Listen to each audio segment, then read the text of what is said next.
Hello friends, good morning. This is Taslim. Today we are moving the next chapter in Unit 8, an essay on dramatic poesy written by John Dryden. Okay, let's move on to this critical essay. First, we have to know the timeline of Dryden. 1631 பிறந்து 1700 வரைக்கும் இருந்திருக்காரு.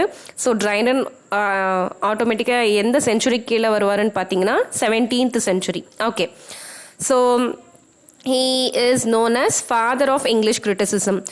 So நிறைய பேர் இவருக்கு முன்னாடி சிட்னியும் எழுதியிருப்பாங்க, pen Johnson எழுதியிருப்பாரு critical ஒர்க்கை. பட் ஸ்டில் ட்ரைடனை தான் ஃபாதர் ஆஃப் இங்கிலீஷ் கிரிட்டிசிசம் அப்படி சொல்லியிருக்காங்க. வை பிகாஸ் அதுக்கான குவாலிட்டிஸ் எல்லாமே அழகாக கொடுத்து ரெப்ரசன்ட் பண்ணியிருக்கிறவர் இவரோட ஒர்க்கை வந்து பார்த்து அட்மையர் ஆகி Samuel Johnson, okay, Samuel Johnson தான் ஃபாதர் ஆஃப் கிரிட்டிசிசம் அப்படின்ட்டு அந்த டைட்டிலை நம்ம ட்ரைடன் கொடுத்துருப்பாரு. சரியா? Okay. And critical prefaces on famous poems and plays of masters like Homer, Virgin, Shakespeare and Fletcher. So he's not only very famous at critical writing in critical works and also famous in writing prefaces. நிறைய prefaces கூட எழுதியிருப்பாரு. யாரோட ஒர்க்ஸ்க்குன்னு பார்த்தீங்கன்னா ரொம்ப greatest writers like Homer, Virgil, Shakespeare, ஃப்ளெச்சருக்கெல்லாம் எழுதியிருக்காரு. சரியா? அவர் எழுதின ஒரே ஒரு கிரிட்டிக்கல் ஒர்க்கு இந்த ட்ராமாட்டிக் போய்ஸி தான். அதுலேயே அவர் ரொம்ப பெரிய பேரை வாங்கிட்டார். ஓகேவா?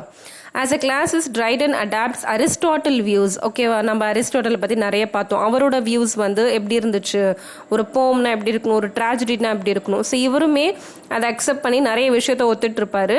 பட் அந்த 3 யூனிட்டிஸை மட்டும் அப்படியே ஃபாலோ பண்ண முடியாதுன்ற ஒரே ஒரு பாயிண்ட்டை மட்டும் கொஞ்சம் அகெயின்ஸ்டாக சொல்லியிருப்பார். Okay, so imitation pleases us. கரெக்டாக இமிட்டேஷன் வந்து நம்மளை வந்து ஒரு டிலைட்னஸ்க்கும் ஒரு ஒரு அட்மைரேஷனுக்கும் கொண்டு போகும். கண்டிப்பாக அது கரெக்டு தான் அப்படின்ற மாதிரி இவரும் ஃபீல் பண்ணியிருப்பார். His work proves that English dramatists were in no way inferior to the French ones. So இந்த dramatic poesy மொத்தமாகவே எப்படி இருக்கும்னு பார்த்தீங்கன்னா, அந்த 17th century லைக் எல்லாருமே க்ரீக் பிளேஸ் தான் ரொம்ப நல்ல பிளேஸு, இல்லைன்னா ரோமன் பிளேஸு, இல்லைன்னா இந்த ஃப்ரெஞ்ச் பிளேஸ், இவங்க எல்லாருமே தான் நல்லா எழுதுவாங்க. இங்கிலீஷ் வந்து அவ்வளோலாம் பெரிய விஷயம் கிடையாது அப்படின்ற ஒரு கான்செப்ட் ஓடிட்டு இருக்கிற டைமில் கரெக்டாக இவர் வந்து அதெல்லாம் கிடையாது, எல்லாத்தையோட பெஸ்ட் நம்ம இங்கிலீஷ் தான் அப்படின்ற மாதிரி he is given his own views. The strict follow-up of 3 unities leads to death of plot and narrowness of imagination. இவரை பொறுத்த வரைக்கும் நீங்கள் ரூல்ஸ் ஃபாலோ பண்ணணும்னு அதே வச்சுட்டு இருந்தீங்கன்னா அது வந்து நம்ம உங்கள் பிளாட்டை வந்து ஒரு டெத் மாதிரி, உயிரே இல்லாத மாதிரி, ஒரு லைவ்லினஸ் இல்லாமலும் போயிடும். அதே மாதிரி இமேஜினேஷனை வந்து ரொம்ப ப்ராடாக யோசிக்க முடியாமல் நேரோவாக ஒரே இதுவில் குறுகலான பாதையில் கொண்டு போகிற மாதிரி இருக்கும். ஸோ நீங்கள் வந்து ஸ்ட்ரிக்டாக ஃபாலோ பண்ணிகிட்டே இருந்தால் ரூல்ஸ் அதெல்லாம் செட் ஆகாது அப்படின்ற மாதிரி பேசியிருப்பார். ஓகே, ஸோ இந்த ஒர்க் வந்து ஆக்சுவலி எப்போ பப்ளிஷ் பண்ணியிருப்பாங்க அப்படின்னா 1668 பப்ளிஷ் பண்ணியிருப்பாங்க. ஆனால் ஒரிஜினலாக இதை எப்போ எழுதியிருக்காருன்னு பார்த்தீங்கன்னா 1666. தட் டூ இந்த டைம் ஆஃப் பிளேக். இப்போது எப்படி நம்மளுக்கு கோவிட் வந்து எல்லாருமே குவாரண்டைனில் ஒரே இடத்துல அடைஞ்சு கிடந்தோம், எதுவுமே அந்த இயல்பு நிலை இல்லாமல் டெய்லி லைஃப் நம்ம எப்படி லீட் பண்ணுறதுன்னு இல்லாமல் எல்லாருமே லைக் அந்த நோய்க்கு பயந்து எப்படி உள்ளே இருந்தோமோ அதே மாதிரி பிளேக் வந்த டைமில் லண்டனில் அப்படி தான் இருந்துச்சு. அந்த சென்னாரியோ கரெக்டாக அப்படி தான் இருந்துச்சு. ஸோ இவருமே அந்த கண்ட்ரி சைடு போயிட்டு ரொம்ப தனியாக இருக்கும்போது இந்த ஒர்க்கை வந்து அழகாக எழுதி முடிச்சுட்டு அப்புறம் இயல்பு வாழ்க்கை திரும்பணுன்னு 1668 இதை பப்ளிஷ் பண்ணியிருக்காங்க. ஓகேவா? ஸோ இந்த இமேஜ் பார்க்கும்போதே உங்களுக்கு தெரியும், it's a debate between 4 men. Okay, debate. இந்த 4 பேர் வந்து டிபேட் மாதிரி எந்த ட்ராமா வந்து பெஸ்ட்டு, இங்கிலீஷ் ட்ராமாவா, ஃப்ரெஞ்ச் ட்ராமாவா, இல்லை ஏன்ஷியன் ரைட்டிங் ரொம்ப நல்லா இருக்கா, இல்லை மாடர்ன் ரைட்டிங்ஸ் நல்லா இருக்கா அப்படின்ற மாதிரி பேசுகிற மாதிரி தான் இந்த ஃபுல் கிரிட்டிக்கல் ஒர்க் இருக்கும். சரியா? நெக்ஸ்ட்டு ஸ்பீக்கர்ஸ் வந்து இதில் ரொம்ப இம்பார்ட்டண்ட். யூஜினிஸ் வந்து யாரை ரெப்ரசன்ட் பண்ணுறாருன்னா சர் வில்லியம் டேவிடன்ட். கிரைட்டஸ் வந்து சர் ராபர்ட் ஹாவர்ட்க்கு, லிசிடியஸ் வந்து ராஜர் பாயில். நியாண்டர் யாரை ரெப்ரசன்ட் பண்ணாங்கன்னு கொஷின் 2-3 தடவை இது வரைக்கும் கேட்டிருக்காங்க. நியாண்டர் வந்து ட்ரைடனோட மவுத் பீஸ். ஆக்சுவலி ட்ரைடன் என்னெல்லாம் சொல்ல நினச்சாரோ அது எல்லாமே இந்த நியாண்டர் அப்படின்ற கேரக்டர் மூலிமா இவர் எல்லாமே சொல்லியிருப்பார். Okay, so just make a note of it. அப்புறம் நியாண்டர் அப்படின்ற அந்த வேர்டுக்கு என்ன மீனிங்னு பார்த்தீங்கன்னா new man, the person who is having a new thoughts about English drama அப்படியும் வச்சுக்கலாம். Okay, next historic day 3rd June 1665. நான் 1666 தான் இந்த ஒர்க் எழுதியிருக்காருன்னு சொன்னேன் இல்லையா. இப்போது இது என்னது 3rd June 1665 அப்படின்னா அப்போ வந்து it's a historic day. Why? Because அப்போ இங்கிலீஷ் வந்து டச்சை வந்து வின் பண்ணியிருக்கோம். ஓகேவா, இந்த டச் வந்து டிஃபீட் ஆகி இங்கிலீஷ் வின் ஆன அந்த நாளை தான் ஹிஸ்டாரிக் டே அப்படின்னு இங்கே மென்ஷன் பண்ணியிருக்காங்க. So on the day English fleet encounters the Dutch at sea near the mouth of the Thames. So நீங்கள் அந்த பிக்சரை பார்த்துருக்கும் போது தெரியும், இவங்க எல்லாருமே ஒரு ரிவரில் தான் போட்டில் உட்காந்துருக்காங்க. ஸோ அந்த ரிவர் வேறு எதுவும் இல்லை, ரிவர் தேம்ஸ். ஓகே, ரிவர் தேம்ஸில் ஒரு போட் ரைடிங்கில் இந்த டிபேட் நடக்கிற மாதிரி he has create one scene in that critical work. Okay, so they are 4 friends இல்லைனா 4 men, 4 scholars எப்படி வேணால் எடுத்துக்கலாம். Comparing ancient arts with modern, focusing specifically on the art of drama. So எல்லாருமே அந்த ஒரே ஒரு ஜான்ராவை எடுத்து பேசுகிறாங்க, தட் இஸ் ட்ராமா. வேறு எதை போயட்டோ நாவலோ வேறு எதை பற்றி பேசாமல் ட்ராமா எது பெஸ்ட்டு அப்படின்ற மாதிரி they're having one kind of debate. Next 4 men debate a series of 3 topics. எதை பற்றின அவங்களோட டாபிக்ஸ் இருந்துச்சு அப்படின்னு பார்த்தீங்கன்னா, கிளாசிக்கல் ட்ராமாவை சப்போர்ட் பண்ணுற மாதிரி கிரைட்டஸ் பேசுவார், மாடர்ன் ட்ராமாவை சப்போர்ட் பண்ணுற மாதிரி யூஜீனியஸ் பேசுவாங்க. இதுவுமே ரீசெண்டாக பிஜிடிஆர்பியில் கொஷின் கேட்டிருந்தாங்க. 4 கேரக்டர்ஸ் கொடுத்து 4 இந்த பேருமே கொடுத்துட்டு எந்த ரைட்டர் வந்து எதை ஃபாலோ பண்ணாங்க அப்படின்ற மாதிரி. Next French drama, Lisideius. French drama தான் பெஸ்ட்டு, அதோட ப்ளஸ் எல்லாருமே சொன்னது வந்து லிசிடியஸ்.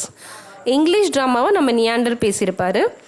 And one more thing, rhyme versus blank verse பற்றியும் பேசியிருப்பாங்க. ரைம் வந்து யூஸ் பண்ணக்கூடாது, அது ரொம்ப அன்ரியலிஸ்டிக்காக இருக்கும் அப்படின்னு சொன்னது வந்து நம்ம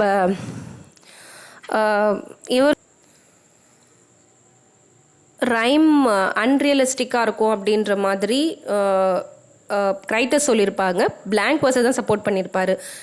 இந்த சேம் ஹேண்ட் இவர் வந்து நம்ம நியாண்டரும் சரி அப்புறம் லிசிடியஸ் அவங்க 2 பேருமே ரைம்க்கு தான் சப்போர்ட் பண்ணியிருப்பாங்க. ஸோ நம்ம டீட்டெயிலாக பார்க்கலாம். Definition of drama according to Dryden. So it is a definition from the book what I am reading. Just and lively image of human nature representing its passions and humors and the changes of fortune to which it is subject for the delight and instruction of mankind. So நீங்கள் இன்னும் அதை கொஞ்சம் திருப்பி படித்து பார்த்தீங்க அப்படின்னா இதில் எல்லாமே ஆப்டாக வருது. ட்ராமா அப்படின்றதுக்கு டெஃபினேஷன் கரெக்டாக யார் கொடுத்துருக்காங்கன்னு பார்த்தீங்கன்னா ஷேக்ஸ்பியர் தான் உங்கள் கண்ணு முன்னாடி வருவார். பிகாஸ் லைவ்லி இமேஜ், ஒரு கேரக்டர் பார்த்தீங்கன்னா நிஜமாகவே அவர் வாழ்ந்ததை வந்து உங்கள் கண்ணு முன்னாடி பார்க்க முடியும். ஹியூமன் நேச்சர், ஹியூமன்னா இந்த மாதிரி தான் இருப்பாங்க, எப்பயாச்சும் நம்ம தப்பு பண்ணிவிடுவோம், தெரியாமல் பண்ணுவோம். ஸோ அந்த ஹியூமன் நேச்சர் அழகாக காட்டுறதும் நம்ம ஷேக்ஸ்பியர் தான். Representing its passions and humours. இங்கே ஹியூமர்ஸ்ன்றது 4 கைண்ட் ஆஃப் ஹியூமர்ஸ் இருக்கும் இல்லையா, அந்த blue bile, black bile, phlegm, அப்புறம் மெலான்கலிக், இந்த மாதிரி நமக்கு நிறைய இமோஷன்ஸ் இருக்கும். அது ஒரு டைமில் வரும் வெளியில், அதை சொல்லியிருக்கிறதும் சரி.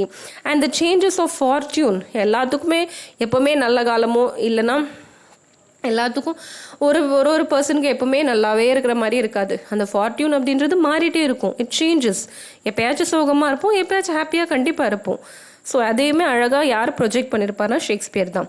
Which it subject for the delight and instruction of mankind.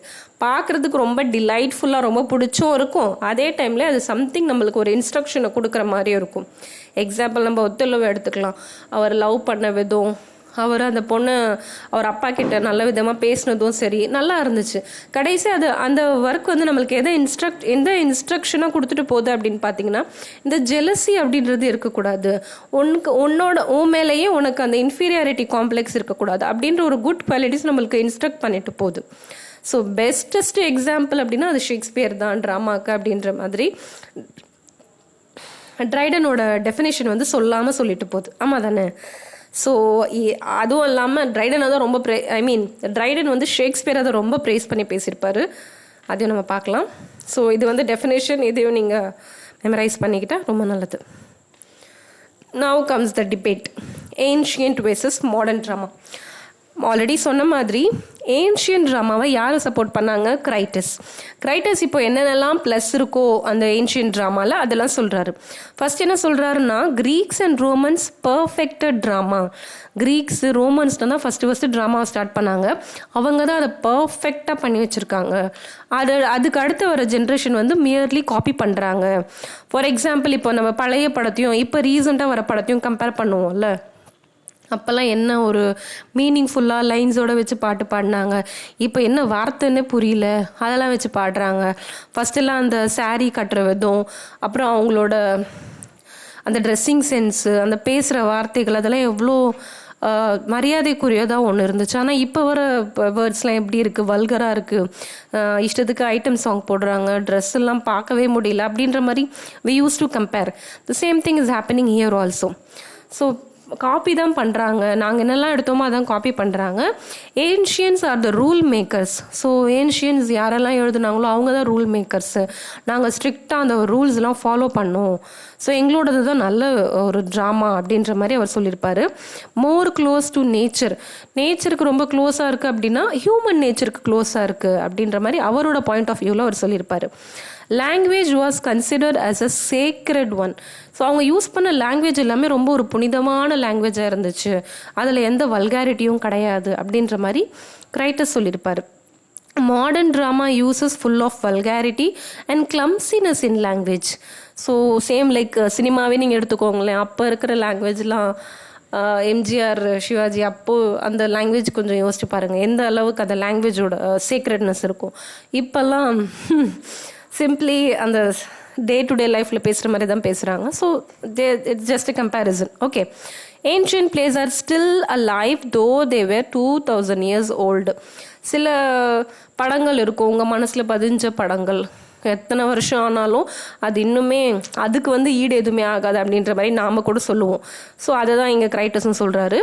Maintain the discipline, decorum, true meaning and perfection in every scene. So ஒரு என்ன சொல்லுவாங்க, இங்கீதம், இங்கே இப்படி தான் இருக்கணும் அப்படின்ற ஒரு டெக்கோரமோட அந்த ட்ராமாலாம் இருந்துச்சு. ஒரு டிசிப்ளின் ஃபாலோ பண்ணோம் நாங்கள்லாம். ஆனால் இப்போ இருக்க மாடர்ன் பிளேஸ் அப்படிலாம் கிடையாது அப்படின்ற மாதிரி அவரோட தாட்ஸ் எல்லாமே சொல்லி முடிக்கிறாரு. யார்? கிரைட்டஸ். Okay, now Eugenius. இப்போ யூஜீனியஸோட டர்ன். இவர் என்ன சொல்கிறாரு, அவரோட பாயிண்ட் ஆஃப் வியூ எப்படி டிஃபெண்ட் பண்ணுறாருன்னு பார்த்தீங்கன்னா, okay, it might be a copy, same imitation தான், நீங்கள் பண்ணுறத நாங்கள் இமிட்டேட் பண்ணுறோம், ஆனால் அதில் ஒரு இம்ப்ரூவ்மெண்ட் காட்டியிருக்கோம் நாங்கள். ஓகேவா? அந்த ஃபர்ஸ்ட் பாயிண்ட் இவர் சொல்லியிருக்காரு, இம்ப்ரூவ்மெண்ட் இன் அ ரைட் வே. எதெல்லாம் இம்ப்ரூவ் பண்ணணுமோ, நீங்கள் ஒரே லேகாக ஒரே விஷயத்தை இழுத்து அடிக்கிறத விட்டுட்டு நாங்கள் கொஞ்சம் இம்ப்ரூவ் பண்ணியிருக்கோம். Used science and craftsmanship in creating a stage. சயின்ஸை யூஸ் பண்ணியிருக்கோம், ஒரு ஸ்டேஜை எப்படிலாம் க்ரியேட்டிவாக க்ரியேட் பண்ணலாம், க்ரியேட்டிவாக எப்படி ஒரு விஷயத்தை காட்டலாம் அப்படின்ற மாதிரி we have changed somewhat new things, creative திங்ஸ்லாம் இன்னோவேட்டிவாக நாங்கள் யூஸ் பண்ணியிருக்கோம் அப்படின்ட்டு யூஜீனியஸ் சொல்லியிருப்பார். சயின்டிஃபிக் அட்வான்ஸ்மெண்ட் இருக்குது எங்களோட ஒர்க்கில் அப்படின்ற மாதிரி சொல்லியிருப்பார். Fixing the errors, not like a same repetition of plots, instead of complex situations and with the suitable character performance along with the subplots. So நீங்கள் ஏன்ஷியன்ட் பிளேஸில் எடுத்துக்கிட்டிங்கன்னா ஒரே ஒரு மெயின் பிளாட் தான் இருக்கும், அதை ஃபோக்கஸ் பண்ணி தான் ஃபுல் ட்ராமாவே இருக்கும். வை? பிகாஸ் அவங்க யூனிட்டிஸை ஃபாலோ பண்ணுறாங்க. யூனிட்டிஸை ஃபாலோ பண்ணணும், 24 hours கண்டிப்பாக முடிஞ்சாகணும், ஒரே பிளேஸில் தான் நடக்கணும். அப்புறம் time, action, time 24 hours, action ஒன்றா தான் இருக்கணும், அதில் சேஞ்சஸும் இருக்கக்கூடாது. அப்படி இருக்கும்போது அங்கே சப்ளாட்ஸ்க்கெலாம் இடமே கிடையாது. ஆனால் இவங்க என்ன பண்ணாங்க, கொஞ்சம் க்ரியேட்டிவிட்டி காமிச்சாங்க. ஒரே ஹீரோ ஹீரோயின், ஹீரோ வந்து ஹீரோயினை லவ் பண்ணுவாங்க, ஐ லவ் யூன்னு சொல்லுவாங்க, அப்புறம் அவங்க ஓடி போவாங்க, அவங்க ஃபேமிலி அவங்களுக்கு அகெயின்ஸ்டாக இருக்கும், அதுக்கப்புறம் எப்படி சேர்றாங்க, இவ்வளோதான். இந்த ரிப்பிட்டேஷன் தான் ரொம்ப வருஷத்துக்கு ஓடிட்டே இருந்துச்சு நம்ம சினிமாலையும். அப்புறம் தான் டிஃப்ரெண்ட் ஜான்ராவில் பிக் பண்ணி ஒரு இன்னோவேட்டிவ்னஸ், ஒரு டேடோட லவ் எப்படி இருக்கும், ஒரு மதரோட லவ் எப்படி இருக்கும், சிஸ்டர்ஸோட லவ் எப்படி இருக்கும், இல்லை எதுவுமே இல்லாமல் அந்த கீழ்த்தர மக்களோட லைஃப் எப்படி இருக்குது, அப்புறம் ஒவ்வொரு இடத்துல அந்த பாம்பு பிடிக்கிறவங்களோட லைஃப் எப்படி இருக்குது, இல்லை அந்த செங்கல் சூழலில் ஒர்க் பண்ணுறவங்களோட லைஃப் எப்படி இருக்குது, இந்த மாதிரி ரியாலிட்டியை காமிக்க ஆரம்பித்தாங்க. அப்படிலாம் அப்போது அந்த காலத்துலலாம் கிடையாது. ஆமாம் தானே? So that is the difference between these two.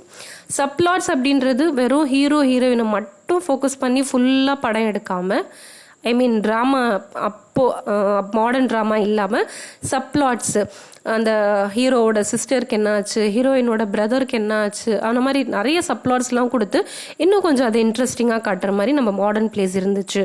So modern play தான் பெஸ்ட்டு அப்படின்னு யூஜீனியஸ் சொல்கிறாரு. Logically simultaneously morally acceptable. So லாஜிக்காக பார்க்கும்போது அதை அக்செப்ட் பண்ணுற மாதிரி இருக்கணும், அதே டைமில் மாரலியாகவும் உங்களுக்கு அக்செப்ட் பண்ணணும். ஓகே, மாரல் லெவலையும் இது நல்லா இருக்குது அப்படின்ற மாதிரி. அப்படிப்பட்ட பிளேஸ் வந்து நாங்கள் தான் கிரியேட் பண்ணோம். Characters where the hero is not always suffering by being a good human, add on the art of punishing the villain. So இன்னும் கொஞ்சம் பழைய படங்கள்லாம் எடுத்து பார்த்தீங்கன்னா, ஐ மீன் ட்ராமாவே எடுத்துக்கோங்களேன், நல்லது செஞ்சீங்கன்னா, நீங்கள் ரொம்ப நல்லவங்களாக இருந்தீங்கன்னா கண்டிப்பாக நீங்கள் ஒரு சஃபரிங் ஸ்டேஜில் தான் இருப்பீங்க. அவர் எவ்வளோ நல்லவர், பச்சைப்பாவும் அவருக்கு எதுவுமே நல்லது நடக்கலை அப்படின்ற ஒரு ஃப்ரேம்லேயே அவங்கள காமிச்சிட்ருப்பாங்க. அதெல்லாம் தாண்டி நல்லது செஞ்சோன்னா நீ நல்லா இருப்ப, கண்டிப்பாக இம்ப்ரூவ்மெண்ட் இருக்கும் உன்னோட லைஃப்பில், வில்லனுக்கு வந்து நம்ம பனிஷ்மெண்ட் கொடுக்கணும், அவன் கண்டிப்பாக எப்படி சொல்கிறது, அவனுக்கு வந்து தண்டனை கொடுக்கணும் அப்படின்ற மாதிரி ஒரு கிரியேட்டிவ்னஸ்ஸை, ஒரு இன்னோவேட்டிவாக காமிச்சிருப்பாங்க. நல்லது செஞ்சால் சோகத்திலே இருப்பாங்க, வில்லன் தான் எப்போவுமே ஜாலியாக இருப்பான், அவனுக்கு தான் எல்லாமே கிடைக்கும் அப்படின்ற அந்த ஒரு தாட்டையும் உடைச்சிருப்பாங்க. சரியா? More technical skills which shows the audience a flow from one scene to other to be more realistic. அந்த சீன் 1 by 1 போகும்போது கூட அந்த ஃப்ளோ வந்து ரொம்ப அழகாக காமிச்சிருப்பாங்க. இங்கேருந்து இங்கே போகும்போது கரெக்டாக நீங்கள் எப்படி சொல்கிறது, எக்ஸ்பெக்ட் பண்ணுற மாதிரி தான் இருக்கும். பழைய படம்லாம் பார்த்தீங்கன்னா, ஓகே அப்போ இவன் அங்கே போவான், இப்போ சண்டை நடக்கும், அப்புறம் இவங்க சேர்ந்துருவாங்க அப்படின்ற கிளைமேக்ஸை நாமளே சொல்லி முடிச்சிட்டோன்னா அதுக்கான வேல்யூவே கிடையாது. ஒரு ரியலிஸ்டிக்காக காட்டும்போது நெக்ஸ்ட் என்ன நடக்கும்னு தெரியாமல் இருக்கணும், அதுதான் ஒரு குட் பிளே. அது மாடர்ன் பிளேல தான் இருந்துச்சு அப்படின்ற மாதிரி யூஜீனியஸ் சொல்லியிருப்பாங்க. Strict rules following will be boring and unrealistic. Again நீங்கள் ரூல்ஸை ஃபாலோ பண்ணிட்டு இருந்தீங்கன்னா கண்டிப்பாக அது வந்து ஒரு ஆர்டிஃபிஷியலாக தெரியும், ரியலாக தெரியாது, அப்புறம் போர் அடிச்சு போயிடும். கண்டிப்பாக இதுவெல்லாம் முடிக்கணும் அப்படின்னா கொஞ்சம் நிறைய விஷயங்கள் நீங்கள் கட் பண்ணுற மாதிரி இருக்கும் அப்படின்ற மாதிரி யூஜீனியஸ் சொல்லி முடிச்சிருப்பார். Okay, next French versus English. French நான் சொன்ன மாதிரி லிசிடியஸ் தான் சப்போர்ட் பண்ணியிருப்பார், இங்கிலீஷ் நம்ம நியாண்டர் சப்போர்ட் பண்ணியிருப்பாங்க. French are the true heirs of the ancient. So French people தான் ஏன்ஷியன் கிட்ட இருந்து எல்லா ட்ராமாவோட குவாலிட்டிஸும் வாங்கியிருக்கோம். Strict to follow up on unities, நாங்கள் ஸ்ட்ரிக்டாக யூனிட்டிஸ் எல்லாமே ஃபாலோ பண்ணோம் அப்படின்னு ஃப்ரெஞ்சும் சொல்கிறாங்க. French drama logical and more graceful, narrow, focus on the main plot, no distraction with another techniques or with subplots. இந்த ஃப்ரெஞ்சும் கிட்டத்தட்ட ஏன்ஷியன்ட் மாதிரி தான், ரூல்ஸை ஃபாலோ பண்ணுறது, சப்ளாட்ஸ்லாம் எதுவுமே கிடையாது, வெறும் மெயின் பிளாட்டை தான் கான்சென்ட்ரேட் பண்ணுவாங்க. அகெயின் அதுவும் போரிங்காகவும் அன்ரியலிஸ்டிக்காகவும் தான் இருக்கும். they used rhyming couplets which is to necessary for the elevation of tragic themes. So இவங்க one more add on point என்ன எடுக்கிறாங்க அப்படின்னா, ரைமிங் கப்லெட்ஸ் யூஸ் பண்ணியிருந்தாங்க ஃப்ரெஞ்ச் ட்ராமா. ஸோ அது கிட்டத்தட்ட ஓகே, ஏன்னா நார்மலாக பேசுகிறத விட நீங்கள் கொஞ்சம் ரைமிங்காக அந்த கப்லெட்ஸ்லாம் யூஸ் பண்ணும்போது அது இன்னும் கொஞ்சம் உங்களோட ஒர்க்கை வந்து எலிவேட் பண்ணி காட்டும். அதை ஒன்று தான் ஃப்ரெஞ்ச் வந்து இன்னும் ஆட் ஆன் பண்ணியிருக்கும். சரியா? மற்றதெல்லாம் same. Neander, Newman, mouthpiece of Dryden. Okay, French dramas were boring. இவரை பொறுத்த வரைக்கும் ஃப்ரெஞ்ச் வந்து போரிங்கு. Tragic comedy superior. இவருக்கு ரொம்ப பிடிச்சது ஷேக்ஸ்பியர்னு சொன்னேன், அதே மாதிரி ஷேக்ஸ்பியர் கிரியேட் பண்ண ட்ராஜிக் காமெடியும் இவருக்கு ரொம்பவே பிடிக்கும். ஏன்னா ட்ராஜிக் காமெடி அப்படின்றது லைஃபோட ரியாலிட்டியை காட்டுது. லைஃப்பில் கண்டிப்பாக உங்களுக்கு சோகமாக இருக்கும், சந்தோஷமாக இருக்கும். யாரும் எப்போவுமே சோகத்துலேயே இருக்க மாட்டாங்க, யாரும் சந்தோஷத்துலேயே இருக்க மாட்டாங்க. அந்த ரெண்டுத்தையும் அழகாக ப்ரொஜெக்ட் பண்ணி காட்டுறது ட்ராஜிக் காமெடி தான். அப்போ அதுதாங்க பெஸ்ட்டு. அதை க்ரியேட் பண்ணது நாங்கள் எங்களோட இங்கிலீஷ் ரைட்டர்ஸ் தான். அப்போ அதுதான் பெஸ்ட்டு அப்படின்ற மாதிரி நம்ம நியாண்டர் பேசுகிறாரு. Subplots shows the variety in play. சும்மா ஹீரோனை பற்றியே பேசிகிட்டு இருக்கிறத தாண்டி இப்போ நீங்கள் கிங் லியர் எடுத்துக்கிட்டிங்கன்னா அதில் கென்ட்டு வந்து ரொம்ப இம்பார்ட்டண்ட் ரோல் மாதிரி அவரை பற்றி நிறைய விஷயங்கள் பேசியிருப்பாங்க. அவங்களுக்கு எப்படி அந்த 2 குழந்தைங்க, அந்த 2 குழந்தைங்களே யார் வந்து லெஜிட்டிமேட் சன்னு, இல்லெஜிட்டிமேட் சன்னு, அவர் தான் ஹீரோவாக கடைசியாக வருவார். அந்த மாதிரி ஹீரோவோட கிங் லியரோட பெர்ஸ்பெக்டிவில் மட்டும் இல்லாமல் அவரோட இருந்த அந்த ஆட்களை பற்றி கூட ஒரு தனியாக ஒரு சப்ளாட்டே போகுவாங்க. அதெல்லாம் ஒரு வெரைட்டியை காட்டுறது தான். ஒரே விஷயத்தை பார்த்துட்டு தான் போர் அடிக்கும் கண்டிப்பாக. இவங்கள பற்றியும் தெரிஞ்சுக்கிட்டு மற்றவங்கள பற்றியும் தெரிஞ்சுக்கிட்டு ரொம்ப அழகாக ப்ரொஜெக்ட் பண்ணுறது நம்ம ஷேக்ஸ்பியர் தான் அப்படின்னு திருப்பியும் நம்ம நியாண்டர் வந்து சப்ளாட்ஸையும் ப்ரைஸ் பண்ணுறாரு. The soul of drama, SOUL வந்திருக்கணும். Soul of drama originated English. ட்ராமாவுக்கு ஒரு உயிர் கொடுத்தது இங்கிலீஷில் தான். அதெல்லாம் சும்மா நீங்கள் யூனிட்டிஸை ஃபாலோ பண்ணிவிட்டு சும்மா போர் அடிக்க வச்சுட்டு இருந்தீங்க. மாடர்ன் ட்ராமா இங்கிலீஷில் தான் சூப்பராக எல்லாருமே க்ரியேட் பண்ணாங்க அப்படின்றாங்க. French are more logical and regular in style, but English shows the multiple layers of real life.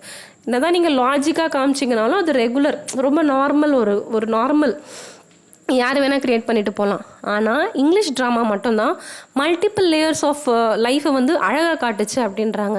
ஏன்னா நீங்கள் திருப்பியும் ஷேக்ஸ்பியரோட ஒர்க்கை மட்டும் இல்லை, நிறைய அந்த எலிசபெத்தன் டைமில் எழுதின ட்ராமாலாம் படித்து பார்த்தீங்கன்னா ரொம்ப மெஸ்மரைசிங்காக இருக்கும். நிஜமாகவே ரியலாக ஒரு பர்சன் எப்படிலாம் ஒரு சர்க்கம்ஸ்டன்ஸில் போயிட்டு வருவாங்களோ அதெல்லாம் அழகாக ப்ரொஜெக்ட் பண்ணி காமிச்சிருப்பாங்க.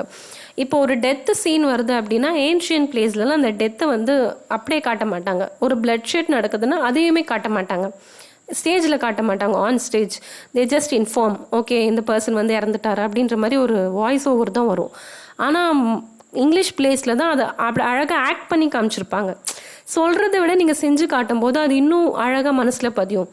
நாட் லைக் எல்லா சீனையுமே நீங்கள் காட்ட முடியாது தான், ஆனால் எதெல்லாம் காட்டணுமோ அதை இப்போ பாகுபலி எடுத்துக்கோங்களேன், அந்த ஃபைட்டு அந்த போரில் நடக்கும்போது அழகாக அதை காமிக்கும் போது அதோட எஃபெக்ட் இன்னும் நிறைய இருந்துச்சு. ஜஸ்ட் அவங்களுக்கும் வார் நடந்துச்சு, இவர் வின் பண்ணிட்டாரு அப்படி சொல்லும்போது அந்த எஃபெக்ட் வராது இல்லையா? அந்த விஷயத்தை தான் நியாண்டர் திருப்பியும் சொல்லுவார். ஓகே, ஃப்ரெஞ்ச் பிளேஸை வந்து எது கூட கம்பேர் பண்ணுறாருன்னா, ஃப்ரெஞ்ச் பிளேஸ் ஆர் ஸ்டாச்சு எப்படி அழகாக இருக்கும் பார்க்க, ஆனால் அது உயிர் இல்லாத ஒன்று தானே. ஸ்டாச்சூஸ் பியூட்டிஃபுல் பட் டெட், அதில் உயிர் இல்லை. English plays are living, messy but full of soul. So living அப்படின்னா ஒரு உயிரோட்டமான ஒன்று வந்து கண்டிப்பாக அதில் தப்பும் இருக்கும் குறையும் இருக்குங்க, ஆனால் அது அழகாக இருக்கும் பார்க்க, அதுதானே பிடிச்சும் இருக்கும், அதுதான் சொல்லியிருக்காரு அவர். ஓகே, ஆனால் அங்கே உயிர் இருக்கும், அங்கே உயிர் இருக்காது அப்படின்ற மாதிரி. Neander loves tragic comedy more which shows the actual reality. ஏன்னா அது ரியாலிட்டியே காட்டுதுப்பா, இதுவும் இருக்கணும், ட்ராஜடியும் இருக்கணும், காமெடியும் இருக்கணும் லைஃப்னு, அதை காட்டுறது நம்ம இங்கிலீஷ் பிளேஸ் தான் அப்படின்ற மாதிரி சொல்லியிருப்பார். ஓகே, ட்ரைடன் வந்து இந்த 3 கிரேட் மாஸ்டர்ஸை பற்றி பேசியிருப்பார். Shakespeare, Ben Jonson, Beaumont and Fletcher. So இங்கே பாருங்கள், அகெயின் அவர் the natural, he didn't need books, he just read nature. ஷேக்ஸ்பியருக்கு வந்து கம்பேரிசனே கிடையாது. He needed not the spectacles or books to read nature. அவர் நேச்சுரலாகவே அவருக்கு அந்த குவாலிட்டி இருந்துச்சு. அவர் எப்படி ஹியூமன் நேச்சரையும் சரி நேச்சுரலாக அவர் ரொம்ப பாண்டிங் வந்து அவருக்கு ரொம்ப ஸ்ட்ராங்காக இருந்திருக்குன்னு சொல்கிறாரு. பென் ஜான்சன் பற்றி பேசும்போது, the learned, he was the most correct and followed the rules perfectly. Okay, the most learned man and the most judicious writer any theatre ever had. எப்படி ஃபாலோ பண்ணணும், எப்படி ப்ரெசென்ட் பண்ணணுன்றதை நம்ம பென் ஜான்சன் வச்சு தான் கற்றுக்கணும் அப்படின்றாரு. அண்ட் ஃப்ளெச்சர் பியோமண்ட் பற்றி பேசும்போது, the stylish, they wrote the best dialogue and gentlemanly wit. ஒரு யார் வேணால் எழுதலாம், ஆனால் அந்த ஜென்டில்மேன்ஷிப் எங்கே வரும், அந்த அறிவுபூர்வமான ரைட்டிங் எங்கே வரும்னா இவங்களை பார்த்து தான் கற்றுக்கணும் அப்படின்வார். ஐ அட்மையர் ஜான்சன், இது ரொம்ப ஃபேமஸான ஒரு லைன் ஆக்சுவலி ட்ரைடனை பொறுத்த வரைக்கும். I admire Jonson but I love Shakespeare. திருப்பியும் என்ன நான் ரொம்ப அட்மையர் பண்ணி பார்த்தாலும், ரொம்ப பிடிச்சி நான் இவரை பார்த்தாலுமே எனக்கு ஷேக்ஸ்பியரை தான் நான் லவ் பண்ணுறேன் அப்படின்னு சொல்லி முடிச்சிருப்பாரு Neander. Okay, so such a very good work. To sum up, கடைசி என்ன தாங்க சொல்ல வரீங்க அப்படின்னா, Neander favours the modern respects the ancients. அவர் வந்து ஓகே ரெஸ்பெக்ட் கொடுக்குறாரு, மாடர்னோட ரைட்டிங்கை ஃபேவரபிளாகவும் பேசுகிறாரு. Critical to rigid rules of dramas and he favours rhyme. இன்னொரு விஷயம், ரைமை வந்து இவர் ஃபேவரபுளாக தான் பேசியிருக்காரு. ரைமிங் கப்லெட் இல்லைன்னா ரைமில் நீங்கள் பேசும்போது அது கண்டிப்பாக உங்கள் ஒர்க்கை வந்து இன்னும் எலிவேட் பண்ணி காட்டும். நார்மலாக பேசுகிறதுக்கும் ஒரு ட்ராமாவை நீங்கள் ஹைலைட்டடாக காட்டுறதுக்கு ரைம் ரொம்ப முக்கியம். ஓகேவா? ரைம்ஸை வந்து யார் அக்செப்ட் பண்ணாங்க, யார் வந்து ஃபேவரபுளாக பேசினாங்க அப்படின்னா நியாண்டரும் பேசியிருப்பார், லிசினியஸும் பேசியிருப்பார். பட் இதை யாரும் அப்போஸ் பண்ணதுன்னு பார்த்தீங்கன்னா ரைட்டர்ஸ் தான் அப்போஸ் பண்ணியிருப்பாங்க. இதுவும் கொஞ்சம் ஞாபகம் வச்சுக்கோங்க. இப்போது அந்த விசு படம்லாம் பார்த்துருப்பீங்க, ரைமிங்கில் பேசியிருப்பாங்க, ஆனால் நம்மளை அது வந்து ரொம்ப யோசிக்க வைக்கும். கரெக்டாக இந்த வேர்டுக்கு இந்த வேர்டு எப்படி மேட்ச் பண்ணுறாங்க பார்த்தீங்களா அப்படின்ற மாதிரி. ஸோ படம் தான் நார்மலாக பேசினா புரியும் தான், ஆனாலுமே இந்த ஒரு டச் கொடுக்கும்போது அது இன்னும் கொஞ்சம் எலிவேட் பண்ணி காட்டும். So rhyming is acceptable in drama அப்படின்னு சொல்லியிருப்பார். ஓகேவா? ஃபேவரபிளாக தான் பேசியிருப்பார். And the unities have a narrowing and crumbling effect of French plays. ஒரு ஒரு ஒரு ஒரு சுருக்கமாக உங்களை மொத்தம் குறுகலாக காட்டுற மாதிரி தான் அந்த யூனிட்டிஸ் ஃபாலோ பண்ணிங்கன்னா உங்களோட ப்ளேவே குறுகிடும். அதுதான் French plays. Neander favours the violation of the unities. Violate பண்ணிட்டார், யூனிட்டிஸ்லாம் ஃபாலோ பண்ண முடியாது. பெஸ்ட் எக்ஸாம்பிள் நம்ம ஷேக்ஸ்பியர் எடுத்துக்கோங்க. அவர் அந்த 24 ஹவர்ஸையும் ஃபாலோ பண்ணலை, அந்த சேம் பிளேஸையும் ஃபாலோ பண்ணலை. ஏன்னா இப்போ தான் பிறந்து இங்கே இருக்காரு அப்படின்னா அது பிளேஸ் மாறிட்டே இருக்கும். அவரோட பிளேஸ் எல்லாமே சப்ளாட்ஸ் கண்டிப்பாக இருக்கும். ஸோ டைமும் 24 ஹவர்ஸ்க்குள்ளே அந்த பிளே முடியாது.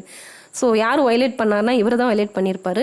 இது அவருக்கு பிடிச்சிருக்கு. ஒரே ரூல்ஸை ஃபாலோ பண்ணிங்கன்னா ஸ்க்ரம்பிள் பண்ணுற மாதிரி இருக்கும் உங்கள் ஒர்க்கு அப்படின்னு சொல்லியிருக்காரு. Because it's leads to the variety in English plays. Variety காட்டணுன்னு கண்டிப்பாக ரூல்ஸ்லேருந்து வெளியில் வரணும்.